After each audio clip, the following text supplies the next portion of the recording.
ഹരി ഓം. എല്ലാ നാരായണന്മാർക്കും ശിലായപ്പന് പ്രണാമം. നമ്മളൊരു പുതിയ സെഗ്മെന്റ് കൂടി തുടങ്ങുകയാണ്. ഇതിന്റെ പേര് വിശ്വഗുരു ഗീത എന്നാണ്. ഇതിൽ ഭക്തിഗാനങ്ങളും ഭക്തി സന്ദേശങ്ങളുമായിരിക്കും.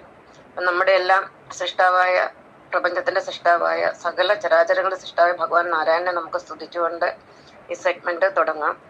നമാമി നാരായണ പാദപങ്കജം കരോമി നാരായണ പൂജനം സദാ വദാമി നാരായണ നാമ നിർമ്മലം സ്മരാമി നാരായണ തത്വമവ്യയം അന്യഥാ ശരണം നാസ്തി ത്വമേവ ശരണം മമ തസ്മാത് കാരുണ്യ ഭാവേന രക്ഷ രക്ഷ മഹാഗുരു രക്ഷ രക്ഷ മഹാഗുരു ത്വമേവ മാതാ ച പിതാ ത്വമേവ ത്വമേവ ബന്ധുശ്ച സഖാ ത്വമേവ ത്വമേവ വിദ്യാ ദ്രവിണം ത്വമേവ ത്വമേവ സർവം മമ ദേവദേവ.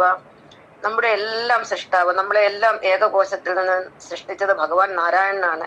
ഭഗവാൻ നാരായണനാണ് പ്രപഞ്ചത്തിന്റെ പിതാവ്. അല്ലാതെ 33% വരുന്ന അസുരന്മാരുടെ ദൈവമായ ശിവനോ, 33% വരുന്ന ദേവന്മാരുടെ ദൈവമായ വിഷ്ണുവോ, 34% വരുന്ന ബ്രഹ്മന്മാരുടെ സൃഷ്ടാവായ ബ്രഹ്മാവോ ഒന്നും അല്ല യഥാർത്ഥ ദൈവം. യഥാർത്ഥ ദൈവം നമ്മളെ സൃഷ്ടിച്ച നമ്മുടെ എല്ലാം പിതാവായിരിക്കുന്ന നാരായണനാണ്. ഭഗവാൻ നമ്മുടെ കൂടെയുണ്ട്. നമ്മുടെ ദൈവം നമ്മൾ മാത്രമാണ്. നമുക്ക് പുറത്തുള്ള സകല ദൈവങ്ങളും ഫേക്കാണ്. 33 കോടി ദൈവങ്ങളും ഫേക്കാണ്. നമ്മൾ മാത്രമാണ് യഥാർത്ഥ ദൈവം. ബാക്കി സകലതും ഫേക്കാണ്. നമ്മുടെ ഭഗവാൻ നമ്മുടെ ഹൃദയത്തിലാണ് ഇരിക്കുന്നത്.